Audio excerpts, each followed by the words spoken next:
All right, let's get this going. We need to first learn the exercises that we're going to be doing. Every day, we're going to start with a warm-up to get your heart rate up a little bit, and we're going to do that with abs because the workout otherwise doesn't have any abs. So every day, you're either going to do 20 seconds of crunches or 20 seconds of bicycles, and I'll show you both of those. So this is bicycles. It's sort of like riding a bike, but there's no bike there.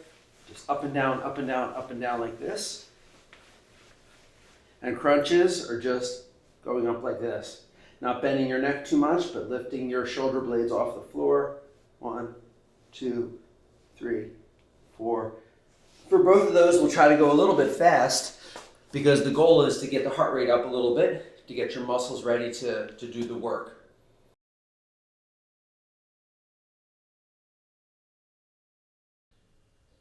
All right, this is Dr. Chris. Welcome to Faster Workouts.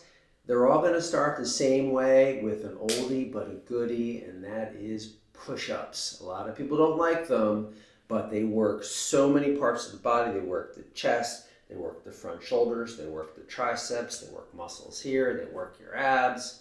So if you're looking for an efficient, quick workout, they have to be part of what you do. So we're going to teach you what we've been doing this for several months now. We kind of figured out what are the key mistakes, what are the things to make sure you get right. And so we're going to walk through those, but I'm actually going to ask you to sort of put this, put your iPad or put your computer somewhere close by so you can actually do this with me. Let's give this a try. And so what we're going to do together is we're going to just do sort of normal push-up position. And so what it is it's hands shoulder width apart. I will probably say that every day. Hands shoulder width apart. Let's try to do them together. But the main way we're going to do this is we're always going to start doing them on our toes, like feet like that. And when we can't do any more and the clock still has a few seconds to go, we're going to switch over to doing them on our knees so that we get the most out of 30 seconds. We're trying to get stronger, faster. So let's do these together. We're going to just try to do 10. Actually, we're just going to try to do 5. The first time we go through it, I'm going to focus you on doing one thing, which is keeping your hands shoulder width apart and your elbows close to your body. The mistakes that I see people make are hands way out here or elbows going real wide like that. So the way we're going to do them is we're going to just do 5. We're going to do them slowly. If you want to do them on your knees, that's fine too.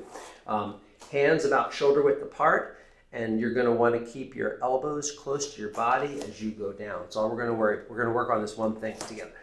We're just going to do 5. 1, 2, 3, 4, and you can see 5, how close my elbows went to my body. I'm going to lay on the ground for a second, but you can see how close they are. My shoulders, my hands are almost exactly under my shoulders, and my elbows are very close to my body. That is mistake number 1. The other big mistake people make is they don't go till their chest touches the ground, and they don't go until their elbows flex all the way out. And so it's very tempting to sort of go like that and then go back down. But you can see my elbows are not straight. You need to do that. Your elbows are they're gonna straighten at the top, and then at the bottom you're gonna touch your chest to the ground. That's how you'll know you're done. 1, all the way down till you feel something touch. All the way up till you just feel it'll just flex out at the top. They're the 2 biggest mistakes people make. The third mistake people make is that they don't keep their body straight. Your body should really look perfectly straight. You don't want to bend. I've seen people do these a lot where they're kind of bent over like that. People do all sorts of crazy moves, but a big one they do is also bend their neck. And which can hurt you. So the key is to really keep your body straight, and then that functions like a plank also, so you get core strength without actually having to do a core exercise. So that's the other one too. So watch, we'll do these together, but just really focus for these 5 on keeping your body really, really straight. even if you have to do them on your knees, your upper body, I'll just do mine on my knees, your upper body can stay perfectly straight. 1, 2, 3, 4, 5. And sometimes it helps just to kind of tense your abdominal muscles so that you can get everything to be straight that way. As a matter of fact, you're going to have to do it that way. So you may as well just use it. So the other thing we're going to do, and push-ups, this is really important. Our entire workout is based around effort. So the last push-up is the one that matters most. You really try to go until you're sure you can't do one more. If you're only going to do exercise for a few minutes every workout, you have to do it so you're going right to the edge of what you can do, and so then that gets greater within a couple of days. You can regrow some, your muscles get stronger, but you have to push it right to the end. So the last repetition is really the one that matters. So for push-ups, we're going to start on the toes, and then we're going to go down to the knees when we get tired. So these are the toes. Let's just say you got tired. Just pop down to the knees, and then you just keep going. All of our exercises are 30 seconds, so if you have more time on the clock, you may as well get a little bit stronger that way. The other things we're going to start is that we have a progression rule. We're going to try just to do 10 repetitions of almost all of our exercises. And so for push-ups, when you can do 10, because to do strength training, if you're doing too many repetitions, it's not really strength training anymore, or it's more aerobic than strength. So we're going to try to get stronger here. When you can do 10 push-ups on your toes, not on your knees, you're going to want to grab a backpack out of your house somewhere. Maybe the kids are out of school or whatever, but I think this is like $14 on Amazon. And then you're going to put sandbags in it that we use. Again, just start with 2 pounds on day 1. And then, so when you do your push-ups, you're going to just do them with your backpack on. Again, you're going to try to keep your body straight, but you can just do push-ups this way, and the backpack doesn't go anywhere.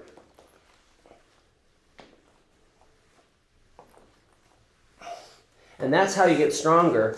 Every day you do 10, when you're done, shove a 2-pound sandbag into your backpack. So the next day, it's a little harder, and that's the way we're going to keep getting stronger really quickly. Even though we're not working out long, we're going to keep progressing when we can do the repetitions.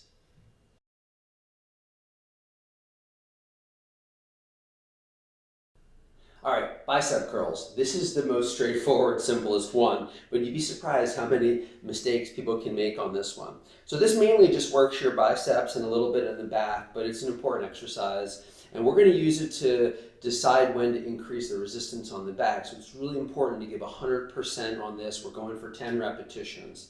If you use this bag, you're going to see there's handles all over the place. There's handles on the outside. There's handles here. There's handles, ones like this as well. You're going to want to do the ones where your arm is going to do this, okay? So there's only 2 handles that work for that, and it's important to get the right handles the right way. These are not the best handles. Again, this bag's $28. It's a really great deal. There's other ones you can get, but I can't find another one that also has the middle handle here for rows that's any better. Once in a while, if my hands are sore, I'll put just a pair of work gloves on to do them, but in general, it's only 10 repetitions. It's probably not bad. So it's pretty basic. You stand up with it and you do these. Everybody has seen these before at some point, I'm sure. But I'm going to go through some of the mistakes people make all the time. I'm going to turn to the side. One of the big ones I see a lot is people who don't keep their elbows and arms close to their body. It's supposed to be right here. So people will do these, and you can see my elbow kind of moving away from my body or really out wide. You want to keep, I used to tell people that if you had a dollar bill and you shoved it in here between your elbow and your hip, it wouldn't move, it wouldn't drop out. So that's the key. You really want to keep your elbow right at your hip and without moving it. Even when you go up here, there's a tendency to move your elbow out. Just keep your elbow right there, and if this is as high as you can get, that's the end. All the way down, all the way up, just like your elbow is glued to your hip. That is mistake number one. The other one that people make, there's always mistakes made to make things easier, of course. And so people won't go all the way down, they'll do that to here, but you really want to go all the way down. All the way down until, I mean, you can see the bag is hitting my knees. All the way down, and then up until, if you went any higher, you'd have to move your elbows. So this is the end. Up, down, down, up.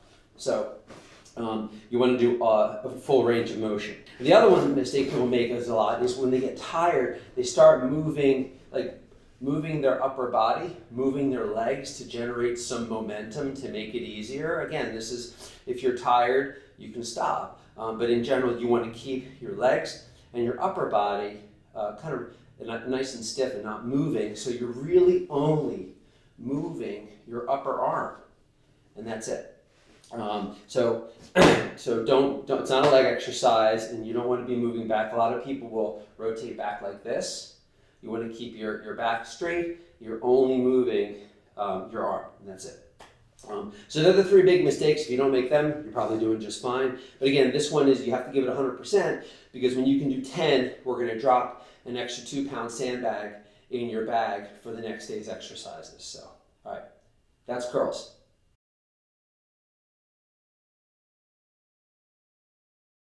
All right, let's learn how to do squats. You can see that we only have one lower body workout or one lower body exercise, and that's because squats are so good for so much of the lower body.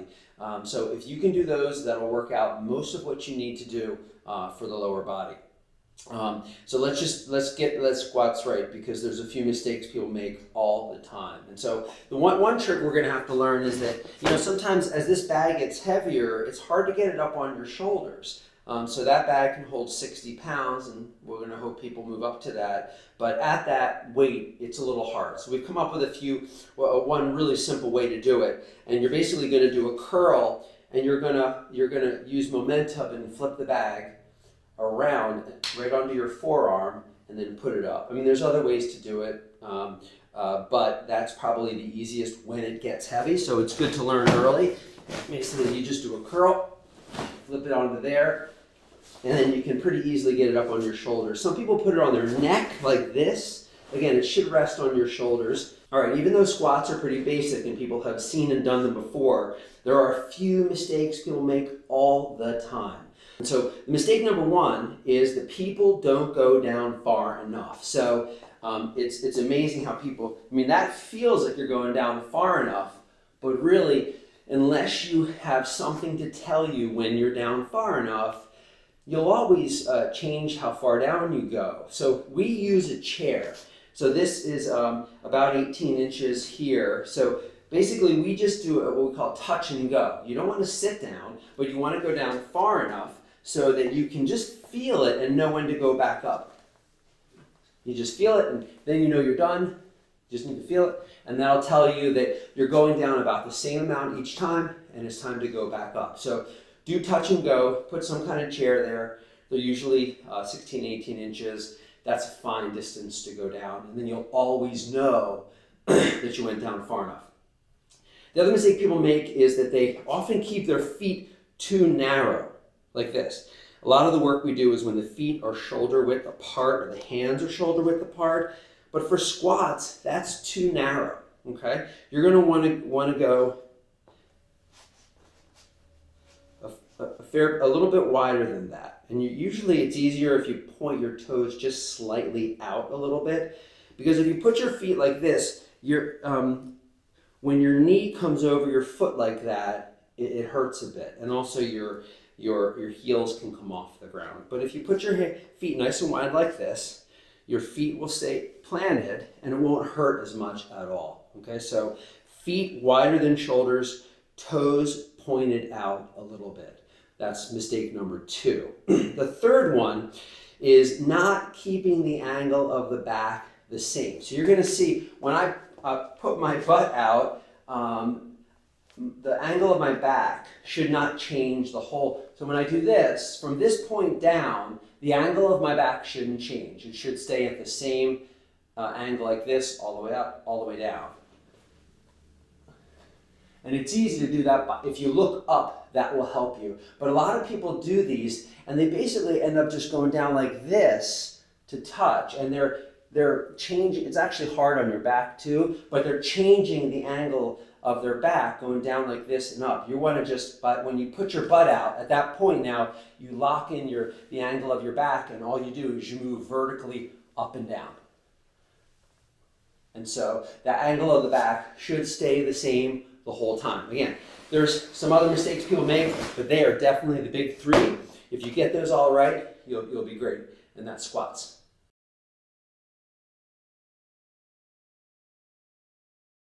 All right, let's do one-arm rows. We love this exercise because it works biceps, it works the back, it works the back of the shoulders, it works on your grip, does a lot of things, which is why we can do so few exercises for a full body workout. All right, it's actually really simple to do. The first step in this is that you have to shake out your weights a little bit. They need to be evenly distributed. If they're all on one side, it might bow or flex. So if you just do this, you just get them kind of equally distributed, and then the bag picks up really nicely without it flopping. So the bag works really well for that. So this is actually really simple. This is set to the height of a chair. Anything about, this is about 18 inches, anything about that height will work. But you're gonna brace your upper body with one hand, and you're gonna row with the other. Okay, so you do, one hand is here, it can be on a chair, anything about that height, nice and stable. My arm is nice and straight. I'm gonna bend down. My arm is sort of straight to do this, and then I'm just gonna pull straight back, here. That is a row, and that's it. It's pretty basic, but I'm gonna go through the three big mistakes we see people make all the time. The first one is that people don't keep their back straight, okay? They will bend over, bend backwards. This angle here should stay straight through the whole exercise, because you're not working that part. Your back should stay straight the whole time. That's mistake number one. Mistake number two is people don't go through a full range of motion. You should touch your hand to your body somewhere. That's how you know you're done. You feel it, you go back down. So here, I touch, my hand touches my chest, up, down, up, down. You want to go through a full range of motion. So that's mistake number two. Mistake number three is using your legs or shoulders for momentum. When you get tired, it's tempting to kind of do this to pull up or use your legs in some ways. Your legs should stay the same, and and in general, you shouldn't use momentum. You should really just be pulling. If you ever started a lawnmower, it's the same thing. It's really just a pull that way, pull straight up. But without using your legs or to generate any momentum. Obviously that's cheating. You mainly just want to work this same set of muscles. The different thing in this is that in 30 seconds, you got to do both sides.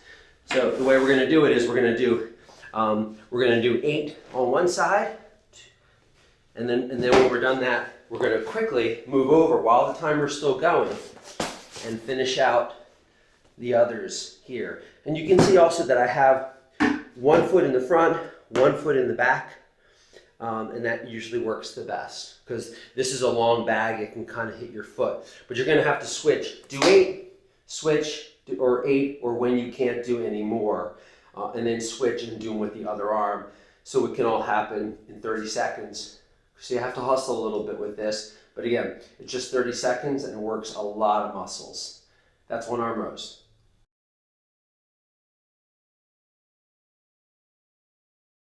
All right, again, this is Dr. Chris from Faster Workouts. We're going to teach you the side swings. Basically, to do this, you buy what's called a kettlebell bag. It's pretty rugged. They cost unfortunately, a lot of times you can only buy 2 at a time. I don't understand it, but they're about $10 a piece, or $15 for 2 of them. And so what's nice about it is you can put in as much as you want and it holds it inside. And obviously, people do all sorts of different things with kettlebells. We're going to do a very specific thing so that we can build our body's ability to rotate. There's all different movements that people do, but rotation is one of the ones that people do. It protects the lower back, works the core, works the arms. So I wanted to have a rotational exercise in this because we only have 5 exercises. And so this is a little bit strange, but if you ever play baseball or softball, you'll see that it's got some similarities to it. We're really going to try to swing or chop wood with an axe, right? We're going to hold it here on the side with 2 hands because you don't want to fling it across your living room and do some damage to whatever's nearby. And you're going to bend your knees a bit, just like in baseball. It's really a lot of the power comes from the hips, but you have to keep your knees bent. And we're just going to swing it from side to side. And you can, and we're going to turn our upper body so you can see the shoulders should face forward, just like in baseball after when you're about to throw. So same thing. You can see the shoulder faces that way. The shoulder faces that way, and you're going to swing it from side to side.